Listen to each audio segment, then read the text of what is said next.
Olá pessoal, tudo bem? Aqui quem tá falando é o Elder. E nessa série de vídeos eu trarei para vocês o especial Overlord, a princesa vampira do País Perdido. E é importante avisar que essa não é a história da Evelyn e nem do Ainz. Logo no início dessa história vocês irão perceber que o rumo dela é diferente da história principal. E antes de continuar com a história, eu gostaria de pedir para você que está assistindo esse vídeo que se inscreva no nosso canal. Isso é muito importante para mim, pois motiva cada vez mais a trazer mais conteúdos como esse. E aproveite também para comentar o nosso vídeo, o seu feedback é muito importante para mim. E vamos para o vídeo. Overlord especial A Princesa Vampira do País Perdido. Epílogo. Havia um deserto ligeiramente a sudoeste do centro do continente. Era chamado de Deserto de Dolor, ou mesmo Deserto de Gwals, de acordo com o grande império que outrora estivera aqui. Embora fosse um deserto bastante extenso, certas partes recebiam chuva, e assim várias raças e monstros viviam aqui. Havia o grande reino Pabilsag, uma variante de Escorpião e os homens, Escorpião a pequena nação de Indislutar, e o grupo religioso que venerava um dragão conhecido como Clear Light Dragon, sua principal divindade cuja fé era difundida entre os nômades tinha seu principal santuário neste lugar. E na borda deste deserto, havia um tornado gigantesco que aparecia uma vez a cada 30 anos. Tinha milhares de metros de diâmetro, e era imensamente alto. Embora houvesse alguma diferença no tempo exato de sua aparição, o tornado ocorria exatamente no mesmo lugar quase exatamente na mesma hora. Este era um remanescente de um ritual mágico falho, feito pelo grande império que uma vez existira aqui. A capital desse antigo império projetava-se debaixo das areias. Esse fenômeno foi desencadeado por um item mágico incrivelmente poderoso conhecido como Cetro das Areias. Aconteceu depois que a deidade Muxuçu nasceu e ascendeu ao céu. Era um portal que sugava e levava tudo para outro mundo. Havia muitas explicações nesse sentido, mas todos que haviam entrado no tornado para tentar desvendar o mistério nunca mais voltaram. Muitas pessoas tinham ido explorar o local antes do tornado chegar, mas haviam encontrado um local perfeitamente normal, sem nenhum sinal de que algo existisse ali. Como era possível prever o dia da ocorrência do tornado, muitas pessoas planejavam esperar no local onde o olho da tempestade estaria quando aparecesse. Mas como esperado, eles nunca voltaram. Outros tentaram entrar voando e também desapareceram. Portanto, ninguém sabia o porquê aquele tornado havia aparecido ou o que estava em seu núcleo. E então, em algum momento, assistir aquele gigantesco tornado à distância se tornou um evento que todos os moradores da área circundante participaram a cada 30 anos. Os ventos da tempestade açoitavam seu corpo. Em lugares onde a caminhada era árdua como o deserto, era muito difícil resistir a ventos fortes, que desequilibravam qualquer um. Uma pessoa pode facilmente cair se for descuidada. Se eu pudesse usar a Creation, quem sabe o quão mais fácil meu caminho à frente seria.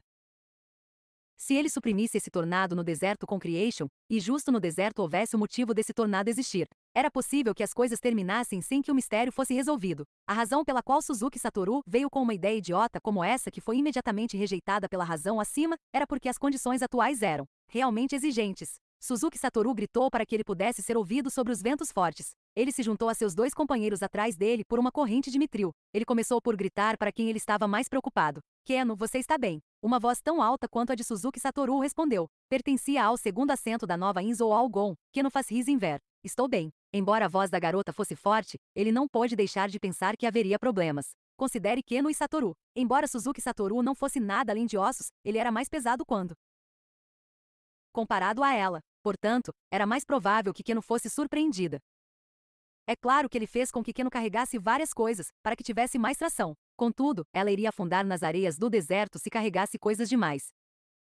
Keno, eu te avisei que deveria ficar na pousada. Vou te enviar de volta usando o teletransporte quando chegarmos ao objetivo. Você ainda está dizendo isso, mesmo depois de chegar até aqui, Satoru. Keno respondeu, como se não quisesse discutir isso. Então quer dizer que deseja completar a jornada com suas próprias pernas? Suzuki Satoru sorriu amargamente. Ele lembrou do incidente de quando eles estavam subindo um pico dito ser um dos mais altos neste continente. Embora eles não tivessem conseguido ver a chamada cúpula dourada, a memória da conversa que tiveram no momento que estavam no topo do ápice da criação desprezando tudo, ainda estava vívida em sua mente. Sim, naquela época trocamos palavras assim também. Ainda me lembro de que estávamos dizendo isso, e surgiu uma avalanche. Sim, bastante incrível, não é? Esse incidente ocorreu na metade da montanha.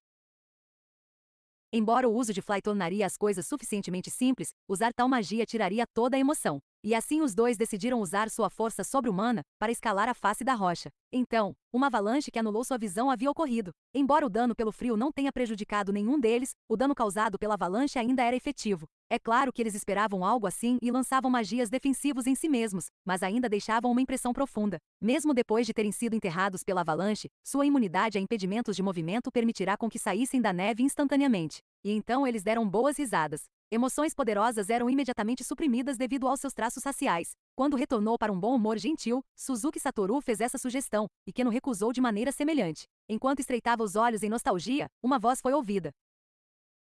Eu também Queiroz. Queres invejacha? Queiroz ver esse cenário também.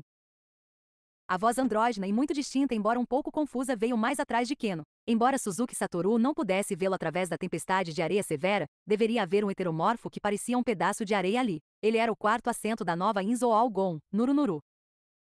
Ele era uma ramificação mutante da raça Roper, um airdropper. Os airdroppers tinham uma mente coletiva, como uma colmeia, mas alguns nasceram ocasionalmente e não faziam parte disso. E ele era um deles. Quando Suzuki Satoru, Keno e Scraea encontraram airdropper, ele indicou seu desejo de viajar com eles. Aliás, ele não tinha nenhum nome pessoal, então Suzuki Satoru o nomeara Nurunuru. Era para ser um nome temporário no início, mas acabou pegando. Embora ele pudesse ser ela, tinha uma voz feita por dois tentáculos abertos nas extremidades, chamados cordões vocais. Assim sendo, barulho excessivo interferia na vibração de sua voz em um lugar assim. No entanto, ele tinha a habilidade especial de ser capaz de lançar magias sem componentes verbais ou somáticos, e instantaneamente lançá-las enquanto permanecia em pé. Era verdadeiramente um misterioso. Eu não tenho ideia do que está dizendo. Uma voz veio de dentro do manto de Suzuki Satoru. Eu também é. A voz foi cortada pela metade, provavelmente porque a areia entrará em sua boca. Este era o quinto assento da nova Inzo Algon, cristal da raça Gnator. Era uma raça com menos de 20 centímetros de comprimento, com asas translúcidas que se assemelhavam às das fadas, mas pareciam mais insetos. Sua semelhança com fadas era usada para enganar e atacar fadas, pois eram uma raça carnívora. Embora Suzuki Satoru não achasse que eles fossem parentes de fadas, magias que só afetavam humanoides e demi-humanos não tinham nenhum efeito sobre eles. E assim ele foi considerado um heteromorfo, portanto foi autorizado a participar. Porém, ele também era imune a magias que deveriam ter sido efetivos em heteromorfos. Mas ainda assim sempre teve suas dúvidas sobre se isso era realmente o caso. Nurunuru era um Magic Caster psíquico. Crystal tinha uma profissão do tipo ladino, um assassino. Ele e Crystal haviam se confrontado durante um certo incidente, mas ficaram amigos depois de outro incidente. Crystal, é melhor se falar pouco. Realmente já faz tempo. Está se sentindo nostálgico? Foi cerca de 40 anos atrás, né? Foi? Faz tanto tempo. Suzuki Satoru murmurou para si mesmo e olhou para frente. O tornado atingiu as areias e obscureceu completamente sua visão. Suzuki Satoru podia ver através da escuridão, mas não através de tempestades de areia. O mesmo valia para Keno. Nurunuru não tinha olhos, mas ele podia obter informações sobre o ambiente ao perceber as vibrações ao seu redor. Quando coloca dessa maneira, nós realmente já estivemos em todos os lugares. Sim, estivemos sim. A voz feliz de Keno foi subitamente interrompida. Blé, a areia entrou na minha boca. Claro, Keno colocou uma máscara antes de entrar nesta tempestade de areia. Era a amada Mask of Envy de Suzuki Satoru. Emprestar a Keno uma máscara que ela considerava de mau gosto era em grande parte porque ele queria se divertir um pouco. A razão pela qual a areia entrou na boca de Keno, mesmo com a máscara, provavelmente foi por causa da lacuna criada quando ela moveu os lábios. Suzuki Satoru riu para si mesmo de uma forma que ninguém podia ouvir. No entanto, ela ainda ouvia Suzuki Satoru rir baixinho em meio à selvagem tempestade de areia. Keno retrucou em um tom infeliz. Não é justo, Satoru. Não é a mesma coisa quando entra areia na sua boca. Isso mesmo, Gé. Crystal sorriu amargamente para Keno enquanto respondia. Nem tanto, ainda há uma sensação estranha de algo entrar, mas não é desagradável, ou devo dizer que... Não me importo.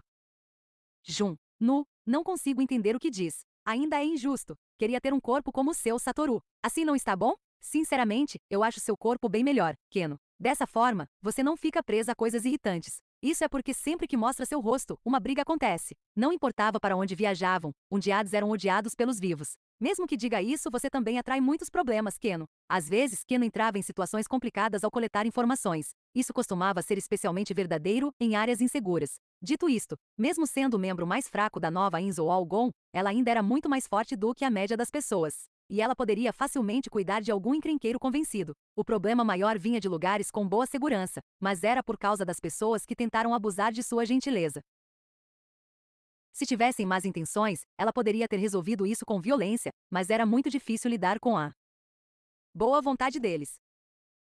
Os heteromorfos que queriam viajar em paz ocasionalmente enfrentavam esses problemas. Parece que os humanoides são sempre problemáticos, e se escondermos nossas formas verdadeiras, isso pode atrair olhares curiosos. A posição dos humanoides na grande pirâmide da vida era muito baixa. Por serem fracos, tendiam a causar problemas com facilidade. Quando os dois suspiraram, houve um som de dozu aos seus pés. Ou melhor, era um zum. Suzuki Satoru se abaixou e investigou a origem do som. Ele pegou uma pedra da areia. Não, era algum tipo de minério cônico que parecia mais duro que uma pedra comum. Deve ter sido soprado aqui pelo vento forte. Suzuki Satoru aguçou sua audição. Shii, o que cof cof? Tenha cuidado. Não é apenas uma ou duas. Há um monte de pedras vindo na nossa direção. Ele podia ouvir os sons de incontáveis objetos cortando os ventos em meio ao som do vendaval.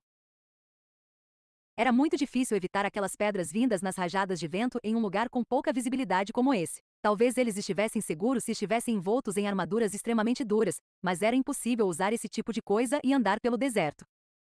Definitivamente era um ataque que poderia aniquilar qualquer expedição. Atenção! Mantenham a defesa enquanto avançam. Keno, você está bem.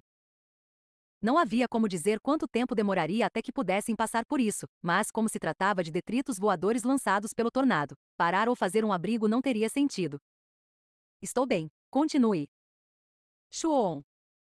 Keno respondeu afirmativamente. O mesmo aconteceu com Nurunuru, ou pelo menos foi o que deu a entender. Nurunuru lançou uma magia de defesa em si mesmo, enquanto Keno usou seu poder vindo de sua forte origem vampírica, Dewan. Depois de saquear toda a pesquisa da Corpus do Abismo, ela pesquisou e ganhou esse poder. Contudo, era um poder que só deveria ser atingido por entidades mais poderosas. Então, por ela ter atingido isso com um corpo fraco, sua potência foi bastante reduzida. Nesse caso, entre os vampiros, ela poderia ser chamada de Lesseruan, vampiro deteriorado. E chegamos ao final desse vídeo. Não esqueçam de se inscrever no nosso canal e até mais!